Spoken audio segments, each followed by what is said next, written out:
This channel does not promote any violence, harmful, or illegal activities. All content provided by this channel is meant for an educational and information purpose only. পরের পর বিভিন্ন এলাকায় Hale পড়ছে বাড়ি। এবারে আমরা চোখ রাখবো উত্তর চব্বিশ পরগনায়। উত্তর চব্বিশ পরগনার কামারহাটিতে ৭ নম্বর ওয়ার্ডের ধুবিয়া বাগান আচমকাই একটি 3তলা বাড়ি হেলে পড়ল। 6 থেকে 7 মাস ধরে বিল্ডিং এর কাজ হচ্ছিল। প্রমোটার বিক্কু এই বিল্ডিংটি তৈরি করছেন, পাশেই একটি রয়েছে স্কুল। আপনারা দেখছেন সেই ছবি। আমাদের সঙ্গে রয়েছেন আমাদের প্রতিনিধি সুব্রত। বিল্ডিং এ কি হঠাৎ করেই হেলে পড়লো এই বাড়িটি? কাজ হচ্ছিল বলে, কাজ কি ঠিক মতন হচ্ছিল না? দেখো পবিত্র, তোমাকে জানিয়ে রাখি যে কামারহাটি পৌরসভার ৭ নম্বর ওয়ার্ডে ধোবিয়া বাগান এলাকায় একটা বাড়ি, নির্মীয়মান বাড়ি, সেই বাড়িটি হঠাৎই হেলে পড়ে এবং যেটা স্থানীয় মানুষের চোখে পড়ে যে সেই যে বাড়িটি তৈরি করছিল নির্মীয়মান আবাসনটি, সেই আবাসনের প্রমোটার যে বিঙ্কু, সে কিন্তু একেবারে যে চায়না যে বিল্ডিং হেলে পড়লে যে চায়না যে হাইড্রোলিক দিয়ে বিল্ডিং সোজা করার যে ব্যবস্থা রয়েছে, সেই চায়না হাইড্রোলিক দিয়ে সে বিল্ডিংটি সোজা করতে যায় এবং সেই সময় কিন্তু আরো বড় বিপত্তি ঘটে। এরপরই এলাকার মানুষ আতঙ্কিত হয়ে পড়েন এবং তারা প্রশাসনকে পুরো বিষয়টি জানায় এবং কামারহাটি পৌরসভার পক্ষ থেকে সেই ৭ নম্বর ওয়ার্ডের যিনি কাউন্সিলর রয়েছেন তিনি ঘটনাস্থলে উপস্থিত হন এবং যে কাজটি চলছে সেই কাজটি বন্ধ করে দেন। কিন্তু এলাকার মানুষের প্রশ্ন হচ্ছে যে এই নির্মীয়মান বাড়িটি যে ৬-৭ মাস ধরে কাজ চলছিল, সেই বাড়িটি তৈরি হওয়ার মুহূর্তে যেভাবে হেলে পড়লো, তাহলে সেই বাড়িটি যখন পুরোপুরি তৈরি হয়ে যাবে তখন সেই বাড়িতে যখন বসবাস শুরু হবে সেই সময় কি পরিস্থিতি হবে, এই নিয়ে কিন্তু এলাকার মানুষ ইতিমধ্যেই প্রশ্ন তুলতে শুরু করেছে। যদিও কামারহাটি পৌরসভার পক্ষ থেকে বলা হয়েছে যে বিষয়টি কামারহাটি পৌরসভার নজরে নিয়ে আসা হয়েছে। কামারহাটি পৌরসভার যে সমস্ত ইঞ্জিনিয়ার এবং যে সমস্ত আধিকারিকরা আছেন তারা সেই বাড়িটি পরিদর্শনে গেছেন এবং তারা সেই পরিদর্শন করার পর সেই পরিস্থিতি অনুযায়ী তারা ব্যবস্থা নেবে। প্রয়োজনে এই নির্মীয়মান বাড়িটি পুরোপুরি তৈরির যে কাজ, সেই কাজ বন্ধ করে দিতে পারে বলেও কামারহাটি পৌরসভা থেকে জানা গেছে।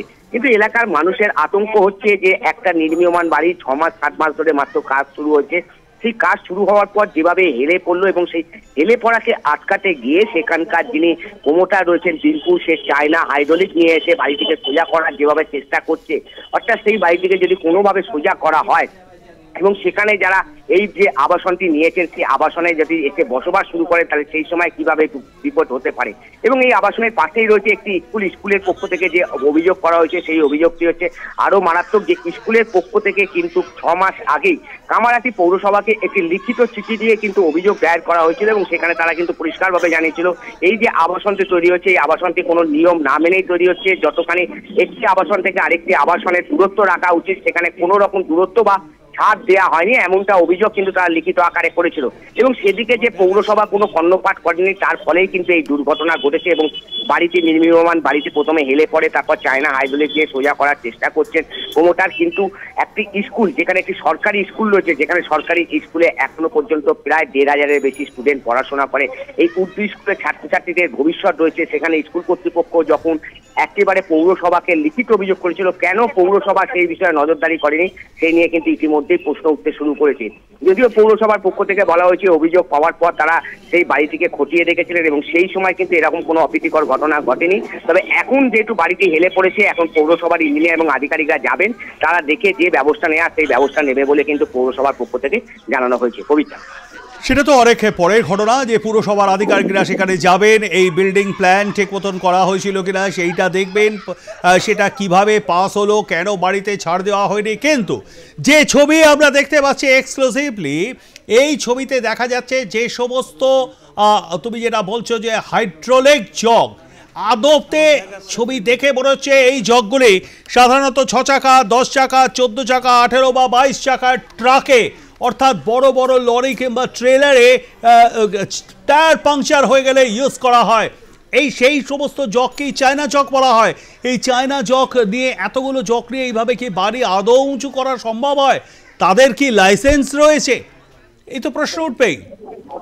একেবারে দেখো, অনেকগুলো প্রশ্ন কিন্তু এই ক্ষেত্রে উঠে এসেছে। এক হচ্ছে পৌরসভা যখন এই বাড়িটির যে প্ল্যান, সেই প্ল্যানটি যখন পাশ করলেন, তখন যখন প্ল্যানটা পাশ করার পর থেকে দীর্ঘ 6 থেকে 7 মাস ধরে বাড়িটি তৈরি হওয়ার কাজ চলছে, তখন সেখানে পৌরসভার আধিকারিকরা কেন একবারও তারা পর্যবেক্ষণে গেলেন না, এই প্রশ্ন যেমন উঠতে শুরু করেছে। পাশাপাশি একটি স্কুলের পক্ষ থেকে, সরকারি স্কুলের পক্ষ থেকে কিন্তু পৌরসভাকে লিখিতভাবে অভিযোগ করা হয়েছিল। তাহলে একটি সরকারি স্কুলের পক্ষ থেকে যখন লিখিত অভিযোগ করা হলো, তখনও কেন পৌর আধিকারিকরা সেখানে গিয়ে আজকে তদন্ত করলেন না?